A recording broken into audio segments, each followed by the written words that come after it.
Hey everyone, welcome back to the channel. I hope you're doing well. So today's story is a wedding situation that took an unexpected and frustrating turn, and trust me, there's a lot to unpack here. There's also an update at the end, so be sure to stick around to find out how everything unfolded. And if you're new here, make sure to hit that subscribe button, give the video a like, and leave a comment. It really helps more people find these stories, and I appreciate all your support. Alrighty then, let's get into it. My brother-in-law's fiancé claims, "My family never RSVP'd, but I'm the only one without a seat. This is a throwaway because I'm not quite ready for all of my husband's family to get involved, I think. I'm still reeling and trying to process this, so bear with me. My brother-in-law is getting married soon. My husband is the best man, and our 4-year-old is the ring bearer. I'm a part-time party planner, so I've been helping plan a small luncheon for the bridal party, immediate family, and a few vendors on the wedding day, so I'm not exactly a fringe guest here. The RSVP deadline was a few weeks ago. I filled out the online form and submitted it the same day the invitation came in the mail, with my husband sitting right next to me. We are SVP'd for the three of us, me, my husband, and our son. Easy peasy, right? Well, brother-in-law's fiancé reached out today over text saying we never RSVP'd. Not hey, I never saw your RSVP, just checking, but straight up you didn't respond. Which is frustrating on its own, but then she tells us that while my husband and son have seats at the reception as they were in part of her original head counts, I do not. My husband was told I could come early with him to set up the luncheon still and stay for the ceremony, but that I would not have a spot at the reception. Let me repeat that. I'm married to the best man, mother of the ring bearer, and helping with wedding day logistics, including connecting sister-in-law with some of my professional contacts. And she somehow decided I just wouldn't be coming, and she never followed up before the RSVP deadline? Just what? I'm torn between feeling hurt, furious, and just flabbergasted, and used. I definitely feel used. At best, this was a sloppy mistake that she's not owning. At worst, it feels like a pointed exclusion. I'm not sure which stings more. My husband is going to handle the conversation with his brother to figure out what is going on, because I genuinely don't trust myself to be polite and keep the peace. There was no other drama leading up to this that I was aware of. I have a good relationship with my in-laws, so yeah, this is totally out of left field for me and my husband. I would love to hear thoughts, especially from people who've gone through something similar. I don't typically touch weddings with work, so this is all new territory for me as a pseudo-vendor or guest. My husband wants to reach out and talk to his brother first, but I'm so tempted to reach out to my mother-in-law before our usual meet-up tomorrow to see if she knows anything. Edit 1. Small update. Husband and brother-in-law are talking now. Brother-in-law was not working today or last night, and was helping father-in-law with something this evening. When I called mother-in-law, she had my brother-in-law call husband right away. From what mother-in-law and I can hear, my husband was muted on brother-in-law's phone and my contact was deleted. Brother-in-law can't log into the wedding website, so he can't check to see if our RSVP was there. I'm not sure if I want to become a firecracker myself or get some popcorn as I watch mother-in-law pop off. Edit 2. Okay, here's the last update for the night. I am tired and a bit overwhelmed by all of your responses. I'm sorry I haven't replied to them all, but I have read most of them. Again, thank you for your advice and just general support during this really weird and upsetting time. So, my husband finally got a hold of my brother-in-law after I called mother-in-law. No one else knew this was going on. While they were talking, brother-in-law tried logging into their wedding website to see if this was a mistake or misunderstanding, but couldn't log in. So he texted sister-in-law to see if she changed the password, and she just told him to come home instead. This set off three things. 1. Brother-in-law ended the call with my husband to call his fiancée about why she couldn't answer a simple question. 2. Mother-in-law popped off about how dare that woman exclude me.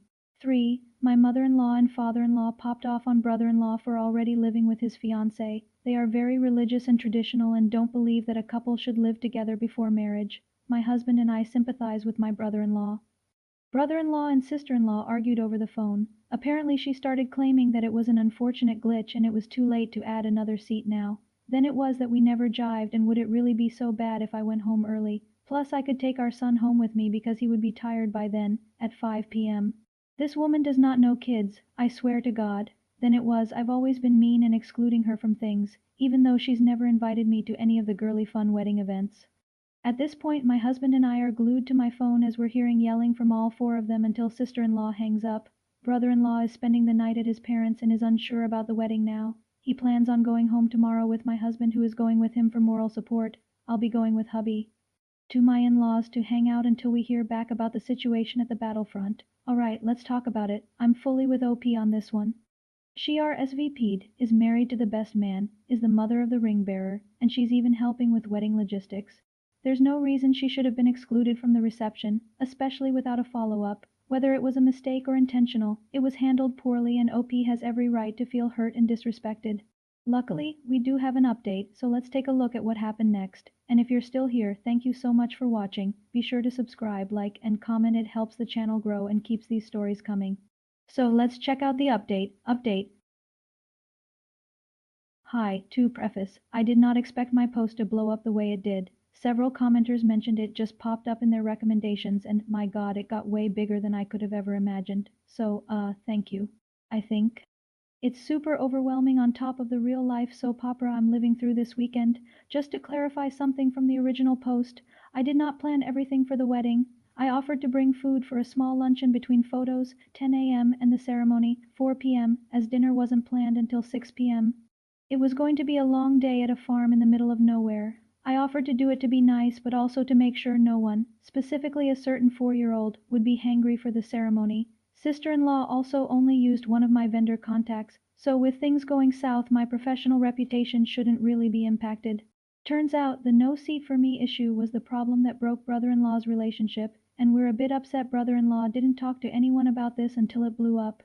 Behind the scenes, brother-in-law and sister-in-law were having arguments about their future together. Most of these arguments centered around having kids. Early on, sister-in-law gave the impression that she wanted children someday, but as they got more serious, she started backtracking. A few months ago, my brother-in-law realized that it's very likely that sister-in-law never wanted kids but felt too invested in the relationship to leave, but brother-in-law always imagined having a large family, so this really shook him.